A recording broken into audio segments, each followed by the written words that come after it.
இன்றைக்கி திருவள்ளுவர் டே. அந்த திருவள்ளுவர் டே ரிலேட்டடாக வந்து நம்ம வந்து ஒரு படிக்க போகிறோம். திருவள்ளுவர் திருக்குறள் சம்மந்தமாக நமக்கு ஆல்ரெடி தமிழ்நாடு வேலைவாய்ப்பு மற்றும் பயிற்சி துறையில் போட்டிருக்காங்க இல்லையா, அந்த பிடிஎஃப் ஃபைல் எடுத்து ஃபுல் டீட்டெயிலாக நான் கொடுத்துருக்கேன். ஃபர்ஸ்ட்டு திருக்குறளை பற்றி கொடுத்துருக்காங்க. திருக்குறள் அப்படின்னா என்னன்னு கொடுத்துருக்காங்க. திரு ப்ளஸ் குறள் அப்படின்னு பிரித்து, ஒரு திருக்குறளுக்கு வந்து ஒரு ரெஸ்பெக்ட்ஃபுல்லாக திரு ப்ளஸ் குறள் அப்படின்னு நமக்கு பிரித்து சொல்லியிருக்காங்க. 2 அடிகளான குறள் வெண்பாக்களால் ஆனது. திருக்குறளை திருவள்ளுவர் எழுதினார். நமக்கு ஜென்ரலாக தெரிஞ்ச டேட்டா தான். திருக்குறள் முப்பால்களை கொண்டது. அறத்துப்பால், பொருட்பால், காமத்துப்பால், அந்த 3. அதில் வந்து 38 அதிகாரங்கள் வந்து அறத்துப்பால்லையும், 70 அதிகாரங்கள் வந்து பொருட்பால்லையும், காமத்துப்பாலில் வந்து 25 அதிகாரங்களும் இருக்குது. 4, 3, 2 அப்படின்னு இயல்கள் இருக்குது. அறத்துப்பாலில் 4 இயல்கள், பொருட்பாலில் 3, காமத்துப்பாலில் 2 இயல்கள். இப்போ அறத்துப்பாலில் வந்து என்னென்ன இயல்கள்னு பார்த்தீங்கன்னா, பாயிரவியல், இல்லறவியல், துறவரவியல், ஊழியல் அப்படின்னு நமக்கு 4 இருக்குது. அதே மாதிரி அரசியல், அங்கவியல், ஒளிவியல் பால்லையும், களவியல், கற்பியல், காமத்துப்பாலில் இருக்குது. இதுதான் வந்து நம்மளோட பிரிவுகளை பற்றி சொல்கிறாங்க. திருக்குறள் இருக்க பிரிவுகள். அடுத்து பார்த்தீங்கன்னா 133 அதிகாரங்களையும் 1330 குறள்களையும் வந்து திருக்குறள் கொண்டு இருக்குது. அதில் 10 அதிகாரங்களோட பெயர்கள் வந்து உடைமை அப்படின்ற சொல்ல வந்து அமைச்சிருக்காங்க திருக்குறளை.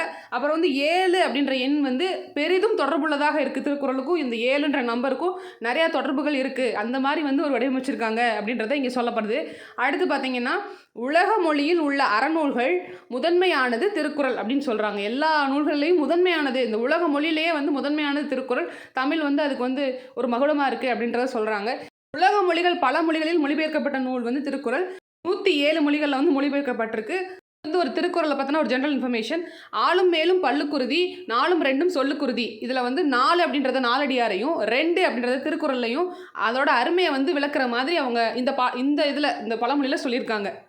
மலையத்துவசன் மகன் வந்து ஞானப்பிரகாசம் 1812 வந்து திருக்குறளுக்கு முதலாக வந்து பதிப்புரை வந்து வெளியிட்டிருக்காரு. அது எங்கேன்னா தஞ்சையில் வெளியிட்டிருக்காரு. ஏன்னா 1812. ஸோ வந்து ஞானப்பிரகாசரை ஞாபகம் வச்சுக்காங்க. சிறப்பு பெயர்கள் வந்து என்னென்னா, உலக பொதுமறை, முப்பால், வாயுரை வாழ்த்து, பொதுமறை, பொய்யாமொழி, தெய்வநூல், தமிழ்மறை, முதுமொழி, உத்திரவேதம், திருவள்ளுவம். இந்த 10மே சிறப்பு பெயர்களாக சொல்கிறாங்க. இது முக்கியமான பெயர்கள். இது இல்லாமல் நிறையா பெயர்கள் இருக்குது. அப்புறம் திருவள்ளுவ மாலை அப்படின்ற ஒரு நூல் இருக்குது. அது திருக்குறளோட பெருமையை குறித்து பாடின நூல்கள் அப்படின்னு சொல்கிறாங்க. சான்றோர்கள் பல பேரால் சேர்த்து பாடப்பட்டது. சிறப்பு உரை வந்து எழுதியவர் யாருன்னா பரிமேலழகர். அப்படி ஜென்ரலாக அறத்துப்பால், பொருட்பால், இன்பத்துப்பால் 3 பிரித்து அந்த அதிகாரங்களாக சொல்லியிருப்பாங்க. அப்புறம் விக்டோரியா மகாராணி வந்து காலைல எந்திரிச்சதுமே கண் விழிச்சு பார்த்ததுமே ஃபஸ்ட்டு படிக்கிறது திருக்குறள் தான் அப்படின்னு மென்ஷன் பண்ணியிருக்காங்க இங்கே. அப்புறம் வந்து திருக்குறளுக்கு உரை செய்த பதின்மர் அப்படின்னு 10 பேரை கொடுத்துருக்காங்க. அதில் யார் யார் அப்படின்னு பார்க்கலாம். தர்மர், தாமத்தர், பருதி, திருமலையார், பரிப்பெருமாள், மணக்குதவர், நச்சர், பரிமேலழகர், மல்லர், காளிங்கர். இந்த 10 பேரும் தான் வந்து உரையை எழுதினவங்க. நிறைய எழுதியிருக்காங்க உரைகள். இப்போயும் வந்து லேட்டஸ்ட்டாக எழுதிக்கிட்டு இருக்காங்க. அதில் இவங்க 10 பேர் வந்து ரொம்ப முக்கியமானவங்க. கலைஞரும் எழுதியிருக்காரு உரை. அப்புறம் சாலமன் பாப்பையும் எழுதியிருக்காரு திருக்குறளுக்கு உரை. தனித்தனியாக அவங்கவுங்க புரிதலுக்கு ஏற்பட்டு அவங்க எழுதுவாங்க. நிறைய உரைகள் வந்து எழுதிப்பார். அதில் முக்கியமாக மெயினான சிறந்த உரை எதுன்னு பார்த்தீங்கன்னா பரிமேலழகரோட உரை தான். அதுதான் வந்து எல்லோரும் ஃபாலோ பண்ணுறாங்க. ஃபர்ஸ்ட் எழுதினவர் அப்படின்னு பார்த்தீங்கன்னா தர்மர் தான் வந்து காலத்தால் முந்தியவர். காலத்தால் திருவள்ளுவர் உரை வந்து எழுதியவர்கள், காலத்தால் பிந்தியவர் வந்து பரிமேலழகர். அப்புறம் மூவா, நாமக்கல் கவிஞர், புலவர் குழந்தை, இவங்க எல்லாமே வந்து உரை எழுதியிருப்பாங்க. கலைஞர் எழுதியிருப்பார், சாலமன் பாப்பையாவும் எழுதியிருப்பார். இதுதான் முக்கியமாக யார் யார் உரை எழுதினாங்களோ அவங்கள பற்றின ஒரு டேட்டா. நெக்ஸ்ட் வந்து திருவள்ளுவரை பற்றி இப்போ பார்த்தது எல்லாமே திருக்குறளை பற்றி பார்த்தோம். இனி பார்க்க போகிறது என்னென்னா திருவள்ளுவரை பற்றி நம்ம பார்க்க போகிறோம். அதில் இந்த 10 பேரே ஈஸியாக ஞாபகம் வச்சுக்கிறதுக்கு ஒரு பாடல் மாதிரி கொடுத்துருக்காங்க. தர்மர், மணக்குடவர், தாமத்தர், நச்சர், பருதி, பரிமேலழகர், திருமலையர், மல்லர், பரிபொருள், காளிங்கர், வள்ளுவர் நூற்கு எல்லையுரை செய்தார் இவர். ஸ்பீடாக பாடல் மாதிரி படிச்சுக்கிறது. தர்மர், மணக்குடவர், தாமத்தர், நச்சர், பருதி, பரிமேலழகர், திருமலையர், மல்லர், பரிபெருமாள், கலிங்கர், வள்ளுவர் நூற்கு எல்லையுரை செய்தார் இவர். இப்படி தான் படிக்கணும். என்னென்ன கொடுத்துருக்காங்கன்னா, அடுத்து திருவள்ளுவரை பற்றி. திருக்குறளை வந்து இயற்றியவர் திருவள்ளுவர் தெரிஞ்சது. இவரோட காலம் வந்து கிமு 31 அப்படின்னு சொல்கிறாங்க. இதை வந்து தொடக்கமாக கொண்டு திருவள்ளுவர் ஆண்டு வந்து கணக்கிடப்படுகிறது. அந்த டே ஸ்டார்ட் ஆகிற டேவை திருவள்ளுவர் டேவாக நம்ம கொண்டாடுறோம். இவரோட ஊரும் பெற்றோரை பற்றியும் முழுமையான செய்திகள் வந்து கிடைக்கல. ஆனால் சமண மதத்தை சார்ந்தவர்ன்றதை உறுதி பண்ணி சொல்லியிருக்காங்க. இதுவும் வந்து உறுதியாக சொல்கிற மாதிரி எனக்கு தெரியல, பட் நமக்கு நோட்ஸில் கொடுத்துருக்காங்க. சிறப்பு பெயர்கள்னு பார்த்தீங்கன்னா, சென்னா போதகர், தெய்வப்புலவர், நாயனார், முதற்பாவலர், நான்முகனார், மாதனு பாங்கி, பெருநாவலார், பொய்யில் புலவர் இதெல்லாம் வந்து சிறப்பு பெயர்களாக சொல்கிறாங்க. திருவள்ளுவரோட காலம் கிமு 1 இருக்கலாம்னு டி.ஆர்.ஆர். தீட்சிதர் சொல்கிறாரு. 31 இருக்கலாம்னு மறைமலை அடிகளார் சொல்கிறாரு.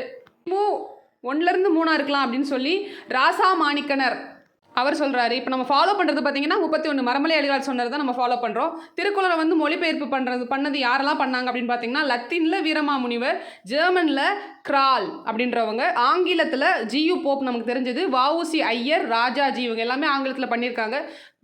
ஃப்ரெஞ்சில் வந்து ஏரியல் அப்படின்றவங்க பண்ணியிருக்காங்க. வடமொழியில் வந்து அப்பா தீட்சிதர் அவங்க பண்ணியிருக்காரு.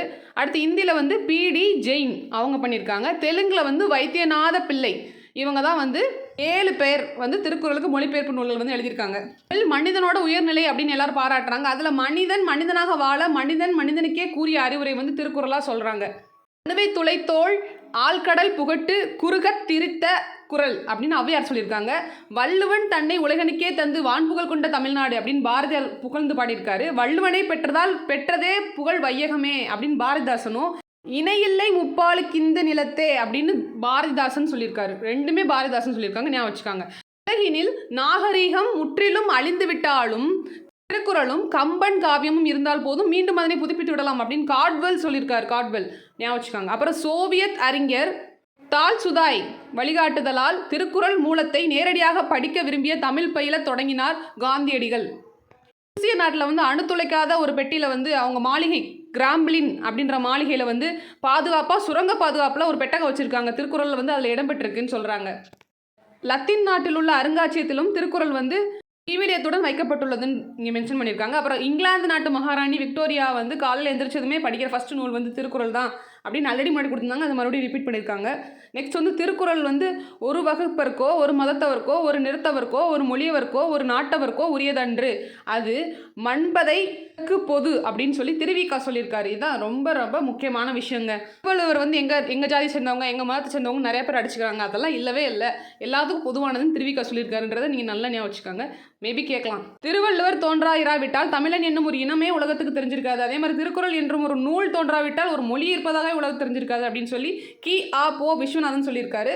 நெக்ஸ்ட் வந்து உடைமை என்றும் சொல் வந்து 10 அதிகாரங்களில் வந்து வந்திருக்கு. அப்புறம் 7 வந்து சீரால் அமைந்தது.